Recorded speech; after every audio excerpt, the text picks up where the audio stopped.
Olá, tudo bem? Nós voltamos agora com a nossa segunda parte da aula sobre aba e a questão da inclusão escolar.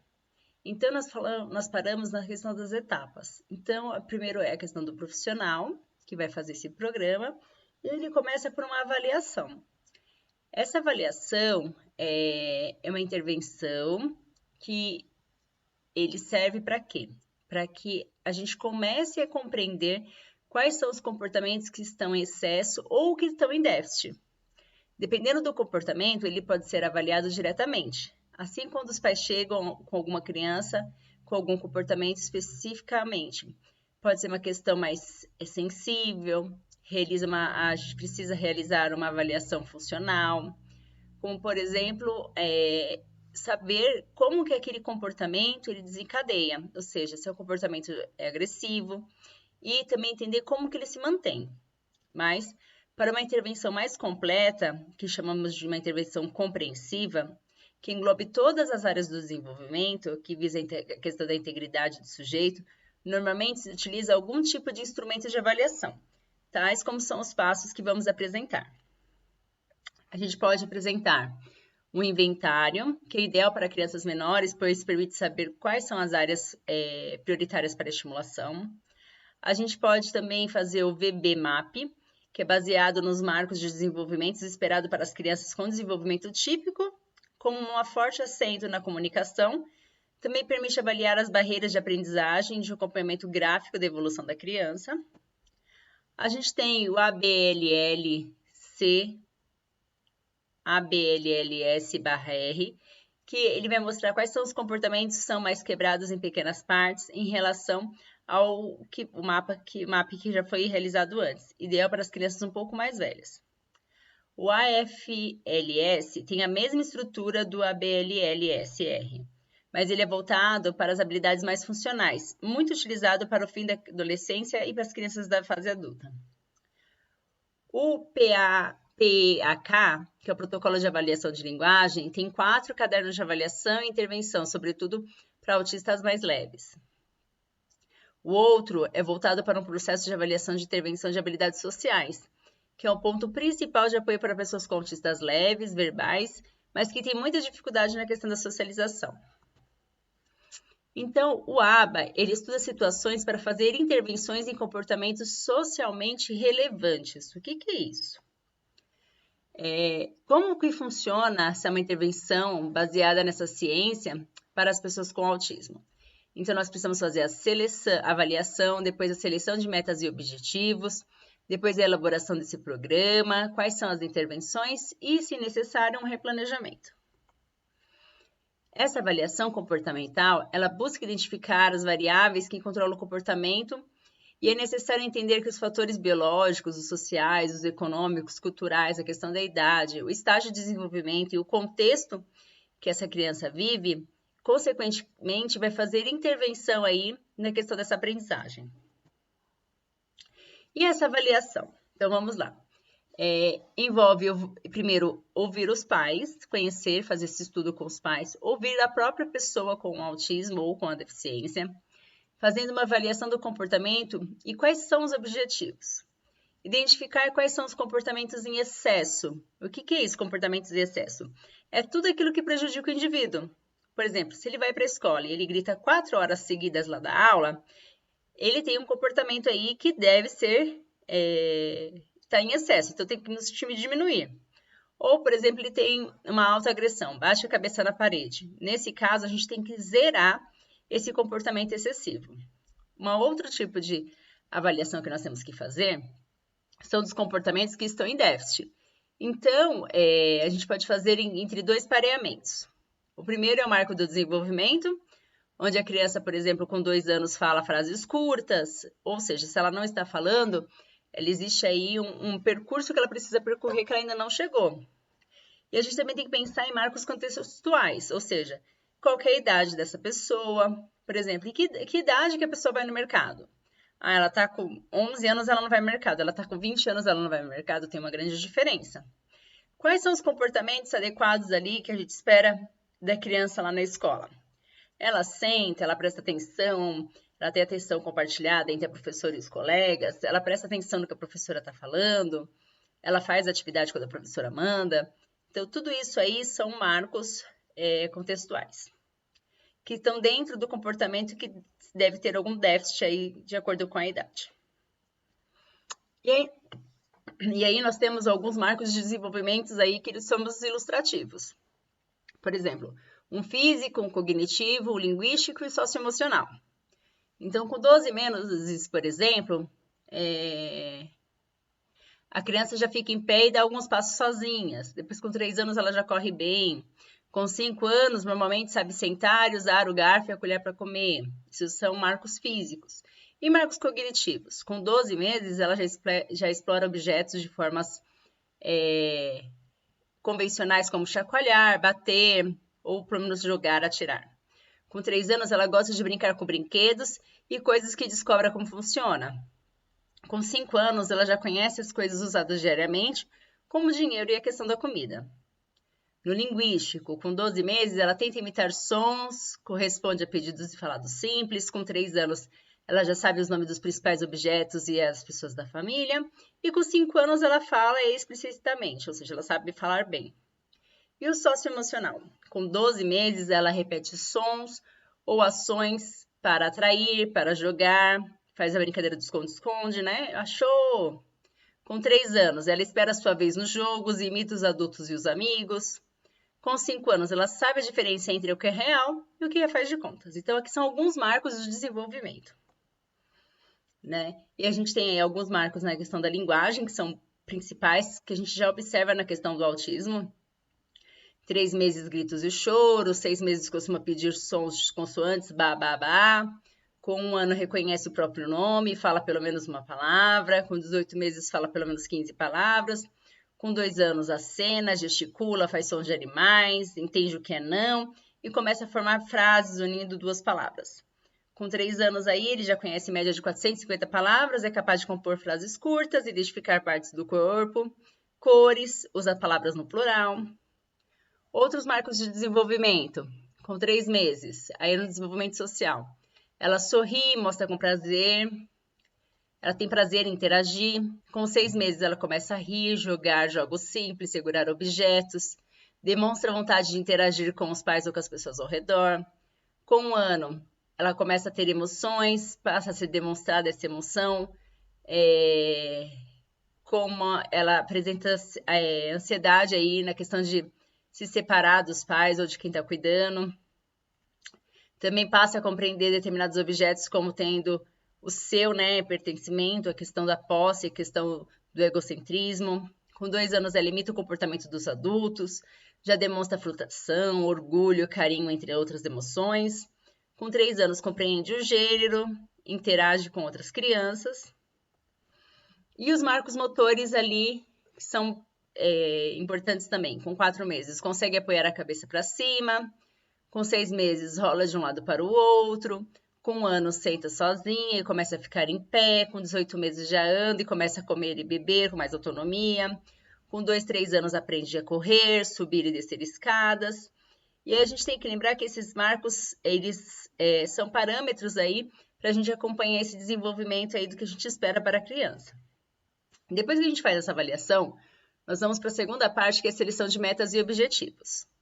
Então, eu avaliei esse estudante, eu percebi que ele tem alguma coisa ali ou que eu vou alcançar com o ABA. Então, essas metas são para adquirir mais independência, desenvolver a questão da comunicação, tornar o comportamento social mais aceitável, e os objetivos são ligados à questão da generalização dos comportamentos aprendidos.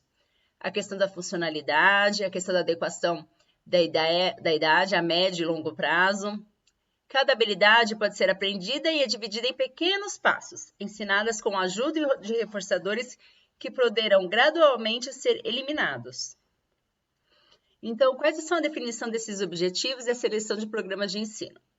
Após a gente verificar lá qual foi a nossa avaliação, são estabelecidos alguns objetivos de ensino, como por exemplo, fazer contato visual por 5 segundos, sentar e realizar as atividades propostas pelo professor na escola, ler com compreensão frases de até 5 palavras, ou assim por diante, Em cada uma desses objetivos são selecionados alguns programas de ensino, ou seja, estratégias específicas para alcançar cada uma dessas metas. Cada um desses programas conta com um esquema de registros muito bem detalhados, com o objetivo que deve medir o desempenho continuamente e corrigir o curso se algo não estiver dando certo. Então, nós temos aí, dentro do nosso programa, duas coisas que nós temos que pensar. Combater os comportamentos que trazem prejuízos graves e que impedem de ensinar. E também a de cunho comportamental, ou seja, habilidades que o ensinar dão a possibilidade de novos contextos, novas oportunidades. Exemplo, a questão da imitação, ou seja, se eu ensino a imitar, ele vai começar a produzir vários outros comportamentos ali a partir da imitação. A alfabetização também é um cunho comportamental, ou seja, a partir do momento que ele é alfabetizado, ele também desenvolve outras questões. Mas para que isso aconteça, existem alguns requisitos, como a questão da compreensão auditiva, da compreensão visual. Então, a gente tem que trabalhar com hierarquias, começar do básico e ir ampliando essas informações. Esses objetivos não podem ser vagos, por exemplo, desenvolver as habilidades sociais ou valorizar o cognitivo. São muito amplos. Já que o ABA é uma ciência, para isso você precisa medir e mensurar. Por exemplo, a gente vai colocar como objetivo lá, sustentar o olhar por 2 segundos, quando é chamado pelo seu nome, em pelo menos 90% das vezes, em 2 dias seguidos, sendo chamado pelo menos por 3 pessoas diferentes em qualquer ambiente. E aí eu coloco como objetivo de maio ou outubro. Então, esse objetivo deve ser para a questão do contato visual. Os objetivos precisam ser de curto, médio ou longo prazo. Um objetivo de curto prazo, por exemplo. A criança, a gente observou lá na avaliação que ela bate a cabeça. Então, o objetivo é não bater a cabeça nenhuma vez por 3 dias, mesmo em situações que costuma fazer. Por quê? Lá na minha avaliação, eu descobri que essa criança ela bate a cabeça sempre que ela quer alguma coisa. Então, qual vai ser a minha estratégia ali? Que ele faça essa solicitação quando ele quer, não batendo a cabeça, mas via um cartão dos PECs ou até falando. Para isso, eu vou fazer uma programação. Para cada programação, terá que ser uma folha de registro. Então, lá nessa folha de registro vai ser anotada toda a tentativa, certo? Se ele fez sozinho, se ele fez com apoio, se ele não fez ou se ele fez errado. Então, tudo isso eu vou colocar lá, se ele fez ou não, lá na minha folha de registro. Então, todo programa ele tem um roteiro de aprendizado. Por exemplo, um roteiro para imitação. Quando o indivíduo imitar pelo menos 90% dos movimentos novos, coloco aquela informação em manutenção, ou seja, essa questão desse aprendizado, que ele já ficou melhor, eu vou colocar ele em manutenção. Então, uma vez por semana eu retomo ele para saber se ele continua ou não. O terceiro é a elaboração desse programa. O que esse programa ele vai fazer? A gente vai definir quais são os comportamentos que eu quero trabalhar e, a partir disso, nós precisamos fazer procedimentos para que esses objetivos sejam muito claros e que exista um reforçador que seja sistemático e eficaz. Então, nós podemos, além de registrar, a gente vai quantificar essas respostas ao longo desse programa para a gente saber se esse protocolo está sendo adequado ou não. Essa aplicação, então, essas evidências que nós fomos coletando fazem com que a gente faça uma intervenção e essa intervenção ela precisa ser sempre intensificada, de modo que são necessárias muitas horas de aplicação desse programa de ensino. Então, em geral, isso é feito por um aplicador, que, igual eu falei, que não precisa ter toda a formação da área, mas precisa compreender essa questão, que pode ser um terapeuta formado ou não. O importante é que ele tenha sido treinado para a aplicação do programa. Essa aplicação será supervisada pela questão do analista do comportamento, que deverá avaliar se vai dar continuidade ou não, através dos avanços ou não avanços, aí mudando a questão das estratégias. Uma dimensão que é fundamental dessa intervenção é a questão da transparência, ou seja, os pais eles devem saber a cada momento o que está sendo ensinado e como a criança tem que responder, está sendo respondida àquela intervenção. Porque eles vão ajudar também a reduzir esses comportamentos inadequados e também com isso ajudar a adequar os outros comportamentos. Depois a gente precisa fazer uma reavaliação e replanejamento. Então, uma vez por ano, normalmente, a criança é reavaliada com objetivos que antes eram delineados, são avaliados e repensados se existe a necessidade de mais intervenções ou não. Então, com esses passos, é possível ter uma noção de como uma boa intervenção baseada no ABA, ela pode ajudar a melhorar a qualidade de vida das pessoas com TEA. E aí, a gente pensando na melhora da qualidade de vida, a gente vai novamente para a questão da inclusão. Porque se ele está dentro da minha sala de aula e eu consigo fazer esse programa juntamente com o profissional, de forma que a gente antecipe alguns momentos e que ele direcione, que ele responda essa questão da aprendizagem, ele vai ter uma melhor qualidade de vida e aí, com certeza, ele vai estar mais incluso aí dentro da sala de aula. Essas intervenções, pode existir alguma dificuldade das crianças com TEA, na questão do aprendizado, por causa de uma intervenção que não foi muito bem planejada. Então, o ABA, né, a pessoa que está responsável por aplicar essa ciência, deve entender quais são, primeiro, as necessidades dessa criança dentro dessa sociedade que ele vive. Essas intervenções devem ser sempre conceitual, sempre seguindo a questão dos princípios do behaviorismo, para que seja possível atingir a dimensão da intervenção comportamental e ainda ser também analítica, demonstrando como que teve a mudança ou não desse comportamento. Nós temos aí 7 dimensões do comportamento aplicado. Então, a primeira, o seu objeto de interesse deve ser do seu comportamento social relevante ou pré-requisito para o comportamento socialmente relevante. Ou seja, o objeto de interesse ali da criança deve vir de encontro com qual é o manejo da sociedade ali, como que a sociedade usa esse objeto, esse elemento. O 2, tem que ser comportamental. Então, o foco da intervenção deve fazer com que o indivíduo seja capaz de fazer, deve levar em conta o comportamento de quem realiza a intervenção. O 3, ela deve ser analítica, deve ter a certeza de que as mudanças do comportamento do estudante são resultados das intervenções. Para isso, a gente precisa sempre estar avaliando constantemente, passo a passo, essa questão do acompanhamento. O próximo é a questão da tecnologia, ou seja, essas intervenções devem ser muito bem detalhadas, descritas, de modo a que qualquer pessoa possa e seja capaz de executá-la através de uma linguagem clara.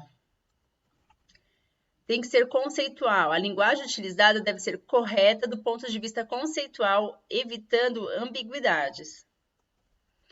E ela é eficaz. Para ser o ABA realmente uma intervenção que seja eficaz e produzir o resultado desejado, essa mudança constante dos procedimentos deve acontecer até achar qual é o correto. E a gente tem que produzir de forma generalizada, ou seja, tem que ser durável, resistir ao tempo, tem que entender que esse comportamento não faz somente naquele ambiente, mas em qualquer outro ambiente, tem que entender a mudança de um comportamento para o outro, e também tem que se estender-se a questão para várias pessoas. Então, esse comportamento destina-se a que várias pessoas façam a mesma coisa e ele vai ter o mesmo tipo de resposta. Então, o ABA, na verdade, a intervenção deve ser efetiva.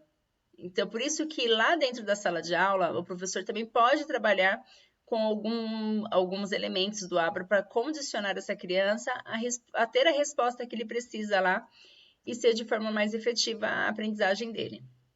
Nós temos aí outras abordagens e tratamentos também na questão comportamental. A gente tem o método TEACH, que trabalha a adaptação do ambiente, a alimentação das crianças, a questão da elaboração de um plano de intervenção, tem a questão da readaptação e alteração, tem a questão da capacidade dos profissionais que atinge ele também. Nós temos os PECs, que é um sistema de comunicação por troca de figuras, então você vai falando com a criança e vai demonstrando, ela vai devolvendo a figura que você quer. Existe a questão das intervenções para o desenvolvimento do relacionamento, ou seja, voltado mais para o trabalho com os pais ou com o meio, como que essa criança desenvolve ali, essas crianças com TEA desenvolvem ao longo do tempo, então geralmente são ao longo prazo. Nós temos também a questão da psicanálise, né? Que é o tratamento baseado na formação de relacionamentos interpessoais. Nós temos os métodos de indução rápida, que a criança apresenta a questão mais de uma imitação, que a questão da linguagem também é por imitação. Então, a primeira letra, a última letra, há uma placa, então ela vai identificando assim. E também nós temos outra que baseia nas descobertas científicas, que define como se é a conexão entre o corpo e o cérebro. Então, existem outras linhas aí de terapias para as crianças com autismo. Então, nossa aula termina por aqui e nós esperamos que vocês tenham compreendido um pouquinho mais sobre o método ABA e como que ele pode auxiliar lá na inclusão na sala de aula e fazer com que o aluno realmente seja incluso e não só vá para a escola para garantir uma questão de legislação. Então, ele está na escola, que é o acesso, e nós temos que dar a permanência dele, fazendo com que ele realmente aprenda. E o ABA é uma forma aí que garante através das aprendizagens, aí, através do condicionamento. Muito obrigada, até a próxima aula.